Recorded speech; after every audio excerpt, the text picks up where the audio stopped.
Hello guys, আসসালামু আলাইকুম। কে কথাতে দেখছেন আমাদের এই ভিডিও, যে যেখান থেকেই দেখেন না কেন ভিডিওটা দেখতে থাকুন। এই দেখেন, আমাদের একটি ছোট ঘের আছে, ঘেরের প্রচণ্ড বন জঙ্গলে ভরে গেছে। আসলে ধান কাটার পর ওই ঘের রেখে দিয়েছিলাম, সে অবস্থায় সে দেখেন প্রচুর বন হয়েছে এই ঘেরে। এখন এই গেট সাফ করার জন্য আমি এই যে নামছি আজকেরা, এই যে কাশি নিয়ে নামছি, এই কাশি দিয়ে বনের গোড়া কেটে দিচ্ছি, এই বনগুলো আস্তে আস্তে এক জায়গা করে থুচ্ছি। এখানে দেখা যাচ্ছে কিছুদিন পর এই বনগুলো এভাবে যদি আমি রাখি, এই বনগুলো এক জায়গা কেটে এক এক জায়গায় উঠাই রাখি, এই যে এক জায়গায় গুছাই রাখি, তাহলে এই বনগুলো পচে যাবে, পচে যায় ইউরিয়া সারের কাজ করবে। যেটা আপনারা জানেন, অনেকেরই গেলে এরকমই সমস্যা আছে। বা এই যে দেখেন কত বনগুলা, এগুলা কেটে কেটে এক জায়গায় ডিপ দিয়ে থুচ্ছি, এগুলা পচে গেলে তারপরে এগুলা পরবর্তীতে উঠাই, যেগুলো পচবে সেগুলো পচে যাবে, আর বাদ বাকিগুলো উঠাই নিয়ে যাওয়া হবে। পচার পরে এটা ইউরিয়া সারের কাজ করবে। আপনাদের যাদের ঘের আছে বা বুইতে এরকম প্রচণ্ড বন হয়েছে, তাদের টেনশন করার কোনো দরকার নেই। আগে বিষয়টা দেখেন, বোঝেন, ভাবেন। এভাবে এই যে এই ময়লাগুলো সাফ করে এক এক জায়গায় ডিপ দিয়ে রাখবেন।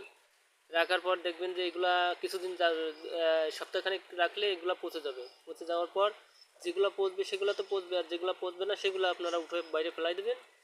আর তার বাদ বাকিগুলা ভালো করে পরিষ্কার করে দিবেন, যাতে এই তারপর ধান লাগাইতে গেলে সুবিধা হবে। এভাবে পচতে থাকবে। এক সপ্তাহ পর এগুলা যেগুলো পচবে সেগুলো পচবে না, বাদ বাকিগুলো ফেলাই দিতে হবে। দেওয়ার পর এগুলা দিয়ে তারপরে ধান লাগাইতে হবে। এখানে পানি আরও কমবে, সপ্তাহখানেক যাওয়ার পর আরও পানি কমে যাবে।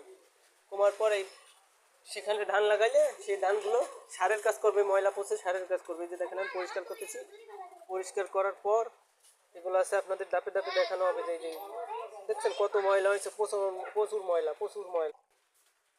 এগুলা পচলে ভালো সুন্দর একটু ইউরিয়া সারের কাজ করবে, যেগুলো আছে আপনার ধানের জন্য উপযোগী হবে। তারপরে এগুলা মাছে খেয়ে ফেলবে, এগুলা কেটে দিলে মাছেও খেয়ে ফেলবে। দেখা যাচ্ছে গ্লাস কাপ, তারপর আছে আপনার রুই মাছ, চাইনিজ পুঁটি, এগুলা ধরনের মাছ থাকলে সবগুলো খেয়ে ফেলবে। 2 টাকা করে এগুলো সব খেয়ে ফেলবে। কেটে দিয়ে রাখবেন, পরিষ্কার হয়ে যাবে, আপনার মাছের খাবারও হয়ে যাবে, এমনকি বুড়ির সারও হয়ে যাবে। 3-4 প্রকারের কাজ করবে এই বন পচাইলে। বন জঙ্গল পচাইলে সমস্যা হয় না, সবসময় ভালোই হয়। গের বুই যে কোনো জায়গায় বন পচাইলে ভালো কাজ হয়। অনেক সময় দেখেন না, গাছের গোড়ায় মানুষ বন দিয়ে পচায় বা বিভিন্ন ধরনের জিনিস দেয় গাছের গোড়ায়, যাতে সেই গাছে সার হয়। এরকম এই গেরের ভিতরেও এরকম বন থাকলে এই দিয়েও ধানের অনেক কাজ হবে, মাছের কাজ হবে। এমনকি অনেকে ধানের পাতও ফেলাই দেখছি আমি গেরের ভিতরে, সেই পাতগুলোও অনেক সার পাবে। এতে সবার জন্য উপযোগী। দেখছেন এই যে কত বন হচ্ছে, এক জায়গা করে দিলে সব পচে যাবে।